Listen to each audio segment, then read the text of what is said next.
പലപ്പോഴും നമ്മളുടെയൊക്കെ ജീവിതത്തിൽ പലരെ നമ്മൾ മാതൃകയാക്കാറുണ്ട്. അവരുടെ ജീവിത രീതി, അവരുടെ വിശ്വാസ രീതി, അവരുടെ പ്രവർത്തന രീതി. അങ്ങനെ നമ്മുടെ ജീവിതത്തിലെ മാതൃകയാക്കേണ്ട വിശുദ്ധ ഗ്രന്ഥത്തിൽ നമ്മെ ഓർമ്മപ്പെടുത്തുന്ന അനേക വ്യക്തികളിൽ ഒരു വ്യക്തിയാണ് ദാനിയേൽ. എന്താണ് ദാനിയേലിനുണ്ടായിരുന്ന പ്രത്യേകത? ദാനിയേൽ ആരായിരുന്നു? ദാനിയേലിൻ്റെ ജീവിത രീതി എന്തായിരുന്നു എന്നൊക്കെ വിശുദ്ധ ഗ്രന്ഥം പരിശോധിക്കുമ്പോൾ നമുക്ക് കാണാനായിട്ട് സാധിക്കും. ഒത്തിരിയേറെ തിരക്കുള്ള ഒരു മനുഷ്യൻ.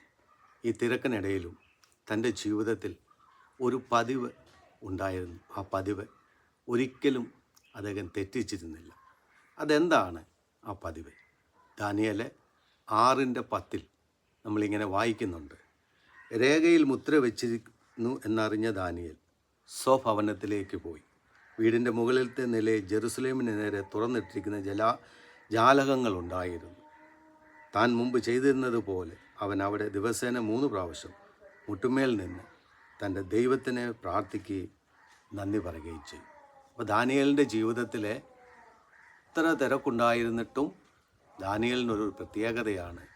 എല്ലാ ദിവസവും 3 നേരം മുട്ടുമേൽ വീണ് പ്രാർത്ഥിക്കും. ദാനിയേലിനെ ചെയ്യാത്ത കുറ്റത്തിന് അപകടത്തിൽ പെടുത്താൻ പോയപ്പോൾ ദാനിയേലിനുണ്ടായിരുന്ന പതിവ് ദാനിയേൽ തെറ്റിച്ചില്ല. എന്താണ്?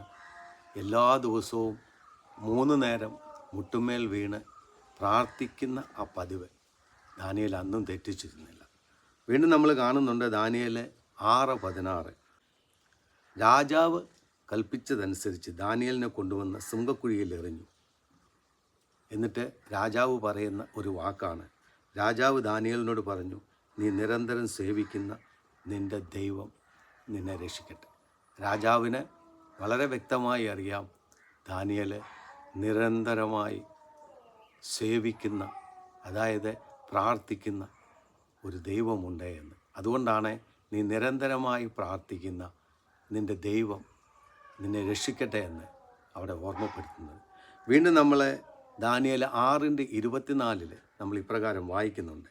ദാനിയേലിനെ കുറ്റം വിധിച്ചവരെയും അവരുടെ ഭാര്യമാരെയും കുട്ടികളെയും രാജകൽപ്പന പ്രകാരം കൊണ്ടുവന്ന് സിംഹക്കുഴിയിൽ എറിഞ്ഞു. കുഴിയുടെ അടിയിലെത്തും മുമ്പ് സിംഹങ്ങൾ അവരെ അടിച്ചു വീഴ്ത്തി അസ്ഥികൾ ഒടിച്ച് നുറുക്കി. വീണ്ടും ദാനിയേൽ 14:42 നമ്മൾ വായിക്കുന്നു. അവർ ദാനിയേലിനെ സിംഹക്കുഴിയിൽ കയറ്റുകയും അവരെ നശിപ്പിക്കാൻ ശ്രമിച്ചവരെ ആ കുഴിയിൽ എറിയുകയും ചെയ്തു. ഉടനെ തന്നെ അവൻ്റെ കൺമുമ്പിൽ വെച്ച് അവരെ സിംഹം വിഴുങ്ങി. ഇവിടെ നമ്മൾ ശ്രദ്ധിക്കേണ്ട ഒരു വലിയ കാര്യം, സാധാരണ സിംഹങ്ങൾ കുഴിക്കുള്ളിൽ കിടക്കുമ്പോൾ അവരെ എന്ത് കിട്ടുന്നോ അത് ഭക്ഷിക്കുക എന്നുള്ളതാണ്.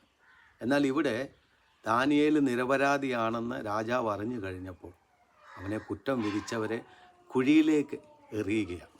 എറിയുന്ന സമയത്തും എന്താ സിംഹം ചെയ്തത്? സിംഹങ്ങൾ മുകളിലോട്ട് ചാടി അവരെ പിടിച്ച് അസ്ഥികൾ നുറുക്കി വിഴുങ്ങി എന്നാണ് എഴുതിയിരിക്കുന്നത്. എന്തുകൊണ്ടാണ് വിഴുങ്ങിയത്? സാധാരണ ഭക്ഷണങ്ങൾ ചവച്ച് തിന്നുകയാണ്. ഇവിടെ ദാനിയേലിനെ കുറ്റം വിധിച്ചവരെ കുഴിയുടെ അടിയിലെത്തുന്നതിന് മുമ്പ് സിംഹം മുകളിലോട്ട് ചാടി വന്നിട്ട് അവരെ അസ്ഥികൾ ഒടിച്ച് നുറുക്കിക്കളഞ്ഞു എന്ന് രേഖപ്പെടുത്തി. അതിനൊരു കാരണമുണ്ട്. ദാനിയേൽ 14:31-32 അത് രേഖപ്പെടുത്തിയിട്ടുണ്ട്. അവർ ദാനിയേലിനെ സിംഹക്കുഴിയിൽ എറിഞ്ഞു.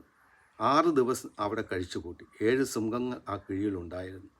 ദിവസേന അവയ്ക്ക് 2 മനുഷ്യ ശരീരങ്ങളും 2 ആടുകളെയും കൊടുക്കാറുണ്ടായിരുന്നു. എന്നാൽ ദാനിയേലിനെ വിഴുങ്ങേണ്ടതിന് അവയ്ക്ക് ഇതൊന്നും കൊടുത്തിരുന്നില്ല. അപ്പോൾ എല്ലാ ദിവസവും 2 ആടും 2 മനുഷ്യൻ്റെ ശരീരവും ഈ സിംഹങ്ങൾക്ക് കൊടുക്കാറുണ്ട്. 7 സിംഹങ്ങൾ ആ കുഴിയിലുണ്ടായിരുന്നു. 6 ദിവസവും ദാനിയേലിനെ വിഴുങ്ങേണ്ടതിന് വേണ്ടി അവയെ പട്ടിണി കിട്ടും. കാരണം ദാനിയേലിനെ കുഴിയിലിടുമ്പോൾ എത്രയും പെട്ടെന്ന് ദാനിയേലിനെ അത് വിഴുങ്ങണം, തിന്നുകളയണം. എന്നാൽ ഈ സിംഹങ്ങളെക്കുറിച്ച് നമ്മൾ പഠിക്കണം. മനുഷ്യനെ തിന്ന് പരിചയമുള്ള സിംഹമാണ്. മനുഷ്യമാംസം ഭക്ഷിക്കുന്ന സിംഹമാണ്. കാരണം ദിവസവും 2 മനുഷ്യ ശരീരം അതിന് ഭക്ഷിക്കാൻ കൊടുക്കും, 2 ആടുകളുടെ കൂടെ.